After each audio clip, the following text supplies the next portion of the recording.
Now, Le Havre, I also established a religious school. The Americans had built a little shul out of wood, and there was a Mr. Wolf, who was the shamus, who lived in the back, where he had his nice wife and his child, and I established a school there, and then I was able to get materials from England. I got beginner books, and we had a very fine, and I found out about 7, 8 kids again, maybe 9, and they talked about being cachet. It was a normal situation, and that was difficult to hear. Being cachet, where were you cachet all the time? And I remember I was the last chaplain to leave Le Havre. We were closing down. I went to registration, Verdun. Not Verdun, in Versailles. And I remember one, Mr. Mendelovitch or something, he says, he said, the soldiers are pulling out, he said, and we're leaving.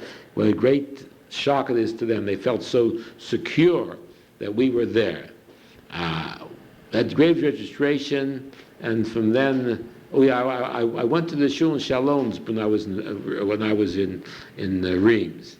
And there I spent time with the shamus there, and it was a nice little shul, and I did small things. Most of my things were small things anyway. Then I was sent back to Bonn. Bad Nauheim. That was the center for Jewish, for the army in Europe. This now we're going into May 1946. See, and I came there, and I was assigned to Bad Nauheim. And there I met the refugees who were ensconced in hotels.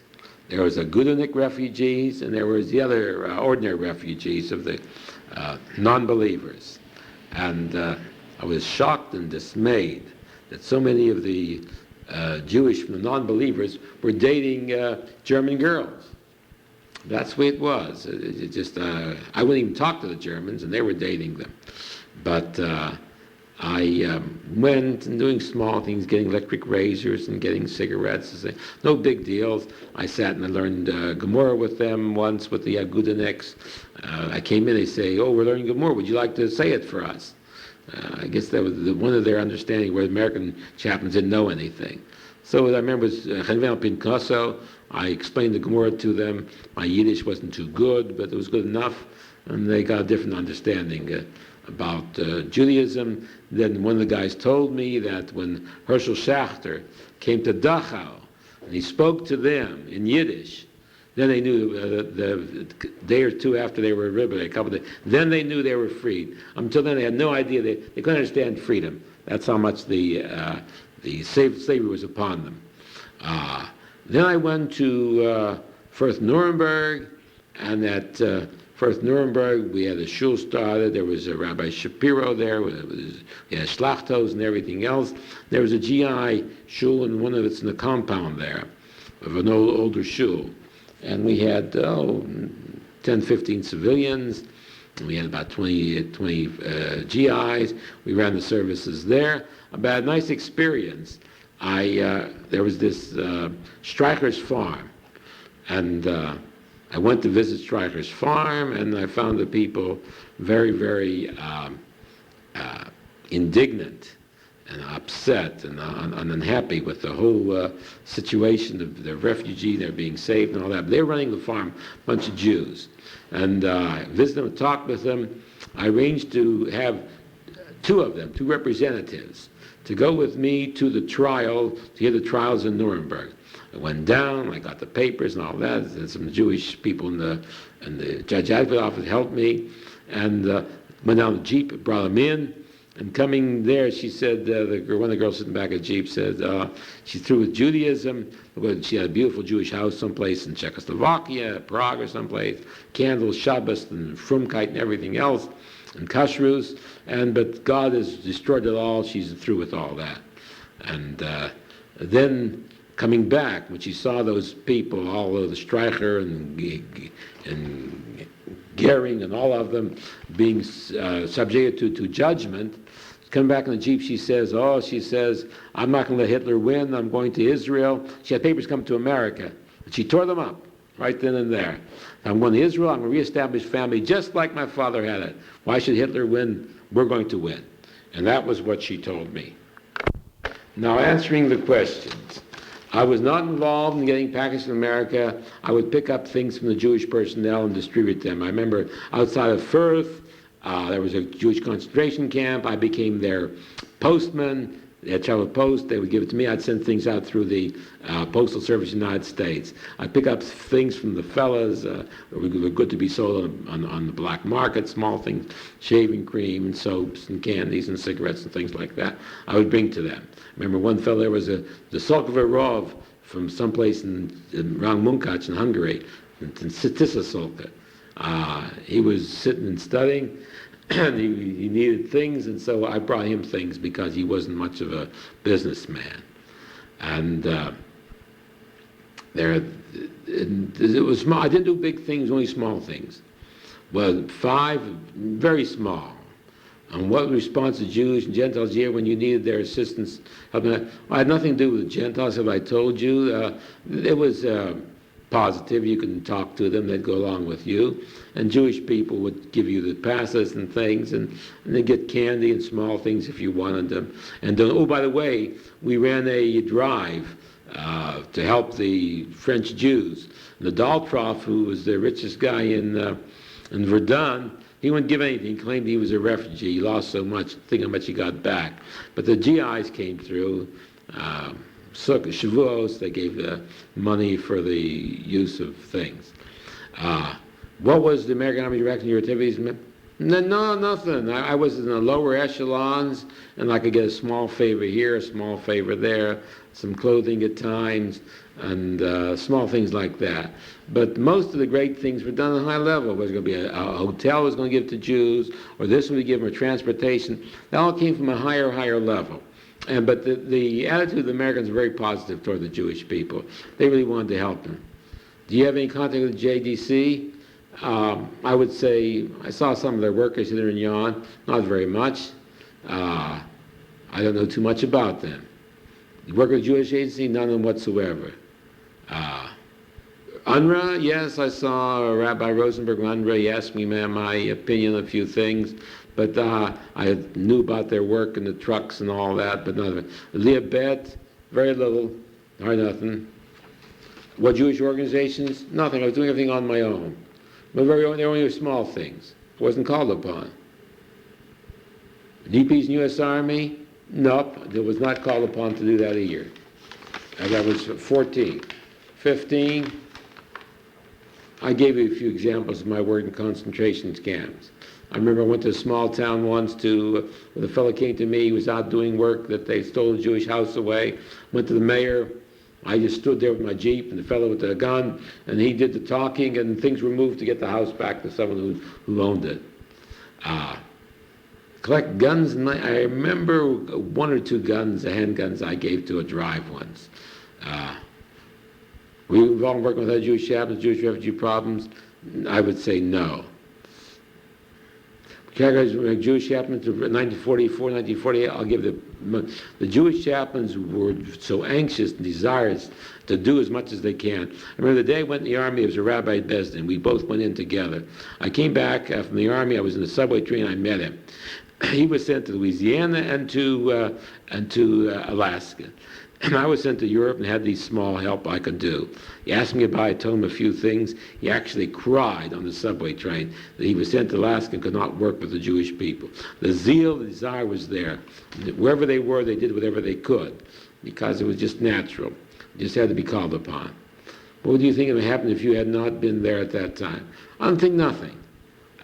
We did it. We expedited. It all depended on higher echelon policies. There was a positive attitude toward helping the refugees, the Jews, and all the great things were done on higher. Whether there's going to be a slaughterhouse, there's going to be a Gomorrah printed, what's going to happen. These were all done in the higher echelons. A chaplain just came in and helped on the situation. I'm sure some chaplains higher up could have done something. I doubt it. The fellows like Bernstein and that judge, whatever his name was, they were doing the big things, you see. They were the big things, and then the things came down. And no matter who had been up there, it had all been done the same way, because the attitude was the general attitude of the United States and the world to help the people somewhat, and everyone in his place did whatever he could. I don't think there'd been much difference. The survivors had so much strength, and you see, and they had to be helped. The Americans came to help them. We were just doing small things hither and yon. The main thing was being done by the activity of the United States government, with their dictates and their responses. And then we could help on the small thing. And then when the people got healthier, it was the whole attitude of the Jewish people. They wanted to go to Israel. They wanted to be Jewish. And their fervor, they really did the most thing. And the people themselves, and of course we were all with them, and we gave them that much extra courage. So this is what I've done, and more tape I'll have. I'll try to think more things to answer your questions. It will be a little bit rambling, but that's what happens when you even tape or you write. And I hope this will be of help for you. This is as honest as I can. Don't want to brag. I right away tended to go for chinuch, teaching the prayers. I felt the people have to know the prayers, read the Shema Yisrael and the reading, Wahavto, to be part of Judaism wherever I was. That was dear to me. And then helping in small ways with blankets and with I ran some services in Rue de Victoire when I was in Verdun, when I was in Versailles, and Shamus there, and one of the rabbi, he told me it was Rabbi Herzog's shul, and he needed things, and I helped him out as much as I could, blankets and things. Well, the Babitcher Rebbe, I used to bring things to him, cigarettes, that peanut butter that I didn't give to the Krulevitskis, I gave to him. It was all small things. And all small things that I could get out of the GI kitchen. No big things. And this was my role. Very, very small. But I did what I could in the locations I was. And other things that people did a lot more. But the main thing was the attitude of the United States government. What the government wants, that's what gets done, and we do a lot of great things. But the attitude was positive around the people I was working with, and I'm sure from the higher echelons, and that's why we did as much as we could. Of course, there's a little bit of, I could have done a lot more perhaps. In circumstances, it was a lot was done. And there was a tremendous zeal, because I proved out to go to Israel to be part of the Jewish people, from the refugees themselves, and to reconstruct and rebuild their lives in the Jewish manner and form. And hundreds of guys were helping, and I heard of guys who got trucks for them, UNRWA people. It was just in the air. The zeal to help was in the air. And I wish you all the best luck in your research. I hope it helps. It wasn't too specific, but that's the way it was. Verdun was in May, June 45. Bonn before that was in April 45, my first contact. And so that's the way how it went. Then, of course, my thing was in June, July with the Strikers Camp 46, and then by then the Jews were pretty well settled hither and yon, in refugee camps, etc., etc. That's trying to get the dates a little closer, and as you see, there was no big things I did. You see, it just wasn't in my power. And I think for most of us, that's how we did it.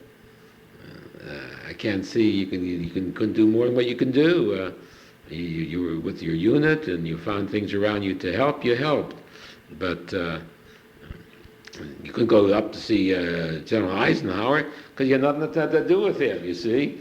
You worked in the echelon you were in, and I think that's for every chaplain because what else there to do? Those that were in Munich, who was there, they helped more. And if there would be one Jewish chaplain, things would have gone 80%, 90% the same way. But we gave a lot of courage, you see. People told me, my golly, when they saw the Jewish emblems on an American uniform, that was the great thing.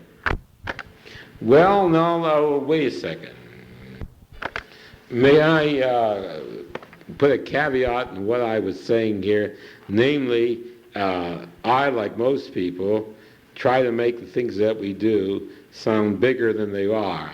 And I had that in mind when I said these things. I tried to emphasize that there was no great big things I did. There was no thousands of people I helped. It was a few here, a few there. Things I did, I had a lot of organizing of my own. It didn't come, they have to do something about it.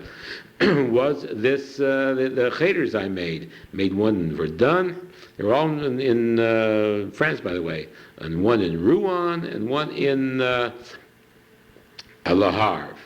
And when I got to Germany, the camps and all that, the chinuch and everything else were in different hands. There was no need for me to do anything. Or maybe there was. I never thought that there was a need. If I was going to do something, that somebody else was doing it already about chinuch, because that's what I believe the attachment to Judaism is, by participating in Jewish things. So I've given you the facts as close as I can, and still in general. I've given you some of my philosophies because the questions asked for them. As I said again, if there were not one Jewish chaplain in Europe, I don't think things would have been much different for the Jewish people. On the same thing, if there were no UNRWA there, if there's no this, people who were assigned jobs to do did their jobs, some better, some worse. But if the policy was there, then of course policy is made by people pushing for it. Now that's what I meant to say. There was no one person pushing for it. It was all of us pushing for it. Everybody was involved. Everybody made this a project of theirs. And so the whole mass of the individuals helped bring about the policy that came about.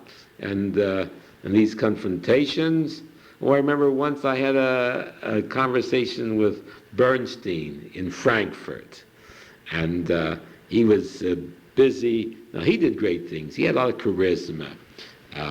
Because I looked up, I thought it was a great thing. But he was busy with getting a Gemara printed. He was busy with being concerned about kosher meat. And he was busy. There were some confrontations between the MPs and Jewish refugees. They were confined to camps, and the question of the black market and things and that. And I believe his attitude was very, very positive for all Jewish things, up and down the line. He was a Reform rabbi, became from a very, very traditional background. And that was the best kind, you see, because he's not speaking for me, he's speaking for other people. He spoke very well. But Rifkin was the judge who had Bernstein's job for a while. See, these people sat in the councils, and they helped a lot, you see. But the reason they had the attitudes they had was held by the attitudes of people beneath them. See, what the whole thing is, you give courage to people who in his position to do his job. And then on the other hand, if he doesn't do his job, you give him opposition, you give him trouble. And that's the essence.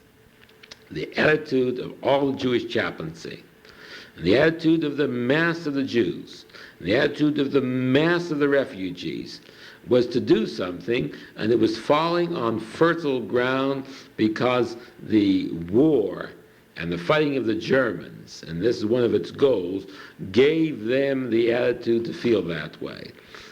Now, the problem today is the petrodollar is winning people over and taking away this climate of being able to do things. And the climate then was different. And so these are the days that we really have to do something for each other. And it's tough. My son's been walking, and from freshmen, people have stopped putting up protests. He's still there on the front lines, up and down. And we know that it does some good. But whether it can move great things, we don't know. But it's better than sitting and doing nothing. That's what the situation is. Giving you analysis, a deeper analysis, I think, namely trying to point out that conditions, situations in the overall have a lot to do with things, and the individuals are causing these overall situations, but being part of them more than they're causing them. So good luck to you on your work. I hope I didn't take up too much of your time. If you have any questions, write to me. I'll answer them. So long. Good luck to you.